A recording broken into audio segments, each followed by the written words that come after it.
Your home, auto, business, or farm, getting your policy with a local agent matters. Howman Insurance and Company, we're in your corner.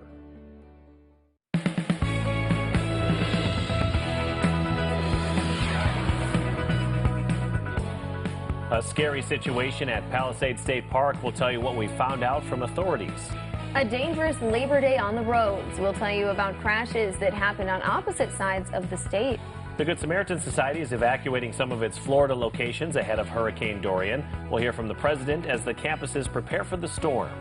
Good morning. This is KELOLAND on the go with all you need to know in news and weather as you start your day. We'll have your top news headlines in just a bit, but first, let's get a quick check on our forecast with meteorologist Scott Munt. All right, good morning, you two. Good morning, KELOLAND. We do have scattered showers this morning in parts of south central and southeastern South Dakota.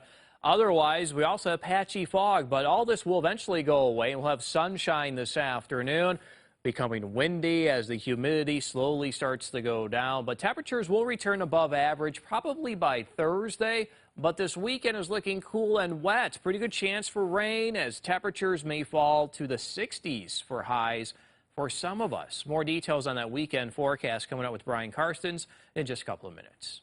Thanks, Scott. A story we hope to learn more about today. A Minnesota woman is hurt after falling 80 feet into the water at Palisades State Park. According to officials, the 28-year-old was at Palisades near Garrettson with some friends when she reportedly fell. But we're told witnesses saw her hit some rocks on her way down. Authorities say she was conscious and talking, and they were able to get her out of the water a short time later. They took her to a local hospital, and authorities say her injuries appeared to be minor. We hope to have more information later today. Stay with KELOLAND News and KELOLAND.com for the very latest. South Dakota's Highway Patrol has had extra troopers at work over the Labor Day weekend to help keep you safe on the road. But the holiday hasn't been completely crash-free. The Pennington County Sheriff's Department tweeted out this picture of a semi-rollover on Interstate 90. They say one person went to the hospital. So far, we haven't learned any more about the person's condition or cause of the crash.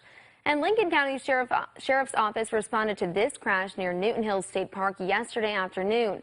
They say a section of Highway 135 is still covered in gravel, and the driver wasn't able to handle the curve, rolling into the ditch. While the crash looks bad, no one was hurt. Hurricane Dorian has weakened to a Category 3 storm, but that doesn't mean the dangers have passed. Mandatory evacuations are underway as the hurricane takes aim at the southeast coast. Nearly 4 million of those under mandatory evacuation orders are in Florida. 93 nursing homes and 7 hospitals there have evacuated, and that includes 1,500 people at 2 Good Samaritan Society campuses. The Incident Command Center at the National Campus in Sioux Falls is working with another Incident Command Center in Florida to coordinate the evacuations. You know, what we've gone into this with from day one is the approach that the safety of our residents, our patients, and our staff, that's number one. That's our number one job, and you see that through all the evacuations and all the care that we're taking to try to get people into a safe location to kind of ride out this storm. The staff and residents are being transported 60 miles north to Dellen, Florida, where Good Samaritan Society also has a campus. They say it's built on much higher ground. Well, something you can check out right here on KELOLAND.com. KELOLAND News and our sister stations in Florida have been following the path of Hurricane Dorian. You can see the latest coverage from Florida on our website. There's also 24-hour live coverage called Tracking the Tropics. You can find all of that and more on KELOLAND.com right now. Brian?